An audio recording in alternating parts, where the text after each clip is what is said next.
Friends, आज हम बात कर रहे हैं HFCL लिमिटेड की और साथ में हम बात करेंगे 3i इन्फोटेक की। HFCL लिमिटेड ऊपर के लेवल से काफ़ी ज़्यादा करेक्ट हो चुका है और अब यहाँ से क्या फिर से तेज़ी की संभावना बन सकती है या और अभी इसमें गिरावट बाकी है, तो सारी की सारी संभावनाएं तलाशेंगे। और कितना मजबूत है HFCL, आने वाले समय में क्या ये मल्टी बैगर साबित हो सकता है, क्योंकि बहुत ही हाई प्राइस थी इसकी पहले। ये स्टॉक करीब 2000 के ऊपर ट्रेड करते हुए दिखाई देता था और वहाँ से स्टॉक को स्प्लिट करने के बाद में 200 के आसपास की प्राइस हुई थी और फिर बिल्कुल गिरते गिरते कौड़ियों के भाव में आ गया था।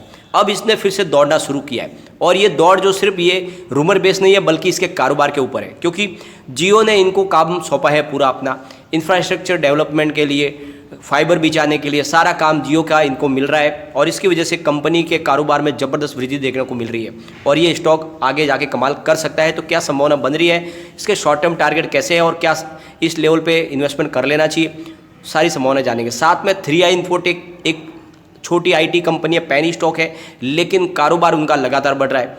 बहुत ही शानदार तरीके से वो अपने वर्क फोर्स बढ़ा रहे हैं, यानी अपने एम्प्लॉयज़ की भर्ती बढ़ा रहे हैं। इसका मतलब उनके कारोबार में वृद्धि हो रही है, उनका रिजल्ट भी बहुत ही दमदार है और ये स्टॉक काफ़ी ज़्यादा एक्टिव मोड में चल रहा है। वॉल्यूम अच्छे वॉल्यूम के साथ में कामकाज हो रहा है। तो क्या ये छोटा सा पेनी स्टॉक आने वाले समय में हमें मल्टी बैग रिटर्न दे सकता है, क्या ये हमारे सपने साकार कर सकता है? तो दोनों स्टॉक को अच्छे से डिस्कस करेंगे और जानने की कोशिश करेंगे क्या इनमें शॉर्ट टर्म निवेश किया जा सकता है या फिर इनमें लॉन्ग टर्म का नजरिया रखना चाहिए और क्या ये एंट्री पॉइंट बिल्कुल सही है। सारी संभावना तलाशेंगे। लेकिन फ्रेंड, उससे पहले अगर आप पहली बार हमारे चैनल पे आए तो चैनल को सब्सक्राइब कर दीजिए, एक बेल आइकॉन दबा दीजिए ताकि जब भी नया वीडियो बने पहला नोटिफिकेशन आपको मिले। वीडियो पसंद आए तो लाइक शेयर जरूर कीजिए। चलो फ्रेंड, वीडियो स्टार्ट करते हैं। मैं हूँ आपका दोस्त SB दवे और हमारे अपने चैनल ऑनलाइन कमाई में आपका बहुत बहुत स्वागत है। सबसे पहले HFCL के कारोबार को डिस्कस कर लेते हैं। फ्राइडे को HFCL का स्टॉक 73.65 पर ओपन हुआ, 74.40 की हाई भी बनाई, लेकिन फिर स्टॉक में करेक्शन आ गया काफ़ी ज़्यादा प्रॉफिट बुकिंग की वजह से। 71.50 पर लो बनाया और फिर अपनी लो की तरफ यानी 71.95 पर करीब 0.35% डाउन पर क्लोजिंग दी है। स्टॉक अभी भी थोड़ा सा कमज़ोर लग रहा है। वॉल्यूम में काफ़ी ज़्यादा गिरावट है। पिछले एक महीने पहले इसका 77 लाख का वॉल्यूम था, 1 वीक पहले 38 लाख का वॉल्यूम था और परसों इसका 59 लाख का वॉल्यूम था, लेकिन कल काफ़ी कम 17 लाख का ही वॉल्यूम हुआ। तो कम वॉल्यूम के साथ में कामकाज हो रहा है। लोगों को लग रहा है कि स्टॉक काफ़ी नीचे गिर सकता है, लेकिन ऐसी बात नहीं है। स्टॉक काफ़ी ज़्यादा मजबूत है और कभी भी बाउंस बैक के लिए तैयार है। लगातार अपर सर्किट में ये इस बार 3 डिजिट को क्रॉस कर सकता है।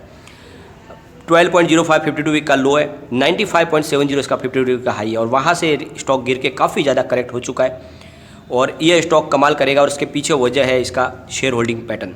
बहुत ही शानदार इसका शेयर होल्डिंग पैटर्न है, जिससे आपको भी समझ में आएगा बड़े बड़े फंड हाउस इसमें अच्छा खासा निवेश कर रहे हैं और रिटेल इन्वेस्टर का निवेश कम हो रहा है।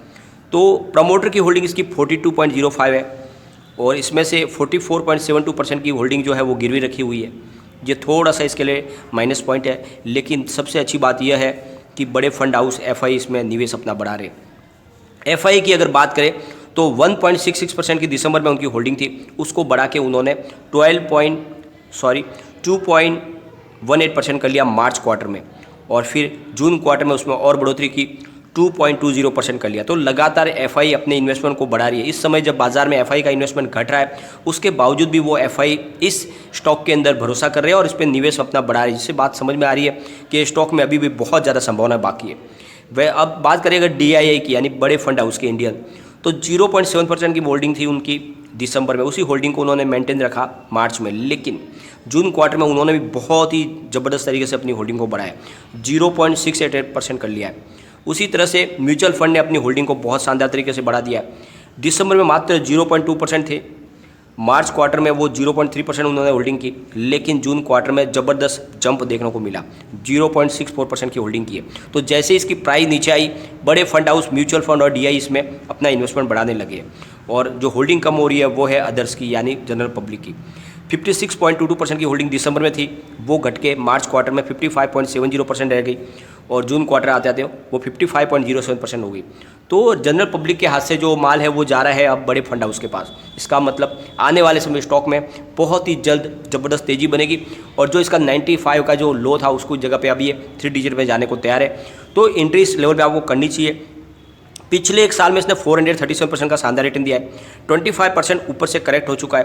पिछले एक महीने के हिसाब से देखें तो -17.53% का निगेटिव रिटर्न मिल रहा है। स्टॉक बुलिश बन रहा है वीकली लेवल पर यहाँ पर अगर आप निवेश करते हो तो बहुत जल्द इसमें आपको अच्छा खासा प्रॉफिट देखने को मिल सकता है। तो एक बार इसके पिवट लेवल को चेक कर लेते हैं। तो यहाँ से स्टॉक अगर स्लिप होता है तो 69.17 का फर्स्ट सपोर्ट है।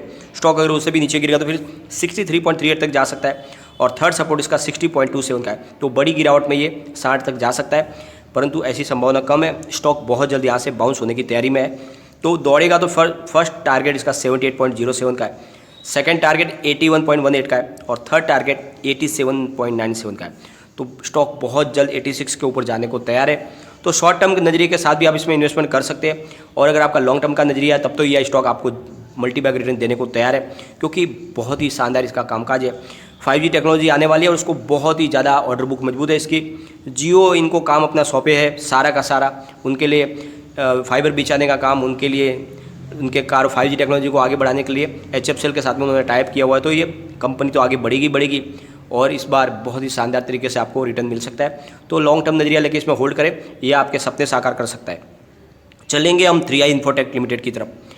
छोटी सी कंपनी है, पैनी स्टॉक है, लेकिन कमाल कर सकती है। IT सेक्टर का ये धुरंधर ऐसा खिलाड़ी है जो बहुत ही हाई वॉल्यूम के साथ में कामकाज हो रहा है और कंपनी के अंदर बहुत सारी एक्टिविटीज़ बढ़ चुकी है। इनका कारोबार इंडिया के अलावा फॉरेन कंट्रीज़ में भी है और लगातार अपने एम्प्लॉयज़ की भर्ती कर रहे हैं। इससे एक बात समझ में आ रही है कि इनके जो इनका बिजनेस है वो लगातार बढ़ रहा है और इस वजह से ये स्टॉक कमाल कर सकता है। बहुत जल्दी स्टॉक जाएगा 2 डिजिट में और वहाँ से 3 डिजिट की तरफ दौड़ने के लिए तैयार रहेगा ये। तो एक तरफा इसमें तेज़ी बनेगी। फिलहाल बहुत ही शानदार लेवल बन रहा है 80 लेवल इसका। फ्राइडे की बात करें तो 9 पर ओपन हुआ, 9.15 इसने हाई बनाई, 8.75 इसका लो था और एंड में 9 पर इसने क्लोजिंग दी है। अगर इसके वॉल्यूम का एनालिसिस करें तो पिछले एक महीने पहले इसका 80 लाख का वॉल्यूम था, 1 वीक पहले 69 लाख का वॉल्यूम था, परसों 63 लाख का वॉल्यूम था, कल इसका 41 लाख का वॉल्यूम था। तो वॉल्यूम में लगातार कमी हो रही है। इसके पीछे जो वजह है वो है इसमें डाउनफॉल, काफ़ी ज़्यादा स्टॉक करेक्ट हो गया और इस वजह से लोगों का रुझान कम हुआ। और कभी भी रिटेल इन्वेस्टर जब स्टॉक गिरता है तो उसमें से हाथ खींच लेते हैं, लेकिन हकीकत में उसका उल्टा होना चाहिए। गिरावट में ही खरीदारी करनी चाहिए और तेज़ी में माल बेचना चाहिए। 2.20 इसका 52 वीक का लो है और 11.55 इसका 52 वीक का हाई है और काफ़ी स्टॉक करेक्ट हो चुका है।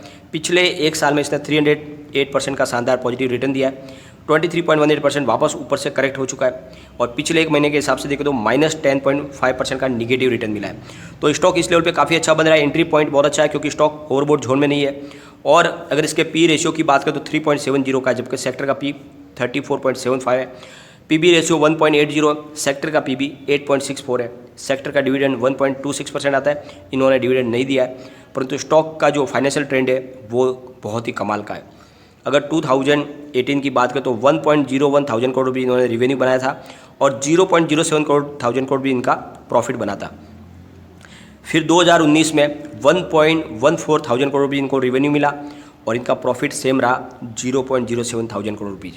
2020 की बात करें तो वहाँ पर भी वही बात है, रिवेन्यू में मामूली बढ़ोतरी है, 1.16 करोड़ रुपये का रिवेन्यू बना, लेकिन प्रॉफिट 0.07 थाउजेंड करोड़ रुपये का ही हुआ।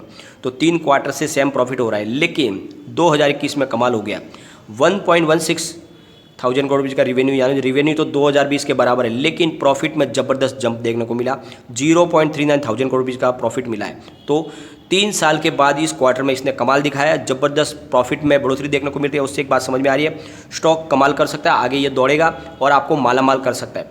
इसके टेक्निकल लेवल बुलिश बने हुए। पिवट लेवल की बात करें तो स्टॉक अगर यहाँ से गिरता है तो 8.48 का इसका फर्स्ट सपोर्ट है, सेकंड सपोर्ट 7.67 का है और थर्ड सपोर्ट 6.88 का है। तो स्टॉक बड़ी गिरावट में ये 7 रुपये के आसपास तक जाने को तैयार है, लेकिन अगर यहाँ से दौड़ेगा तो 10.08 फर्स्ट टारगेट है, सेकंड टारगेट इसका 10.87 का है और थर्ड टारगेट इसका 11.68 का है। तो बहुत जल्द स्टॉक 11 के पार जाने को तैयार है। तो बिल्कुल 2 डिजिट में जा सकता है, जल्द से जल्द इसमें आपको इन्वेस्ट करना चाहिए। ऑलरेडी पहले 11 के ऊपर जाके आ चुका है, इस बार ये नई हाई बनाएगा और स्टॉक को आप लॉन्ग टर्म के लिए होल्ड कीजिए, ये डेफिनेटली 3 डिजिट में जाएगा और आपको बहुत ही ज़बरदस्त रिटर्न दे सकता है। तो दोनों ऐसे स्टॉक में जिनमें आपको इन्वेस्टमेंट करना चाहिए। बिल्कुल करेक्शन के दौर में है, काफ़ी ज़्यादा करेक्ट हो चुके हैं, यहाँ से एंट्री पॉइंट इनका अच्छा बन रहा है, इस समय इनमें इन्वेस्टमेंट करना चाहिए, आने वाले समय में आपको बम्पर रिटर्न मिल सकता है। लेकिन फ्रेंड, कोई भी इन्वेस्टमेंट करने से पहले अपने फाइनेंस एडवाइजर से एक बार एडवाइस ले ले या अपना खुद का रिसर्च करें, क्योंकि मैंने वीडियो आपके एजुकेशनल पर्पज के लिए ही बनाया। वीडियो पसंद आए तो लाइक शेयर जरूर कीजिए और चैनल को सब्सक्राइब कर दीजिए। Thank you friend.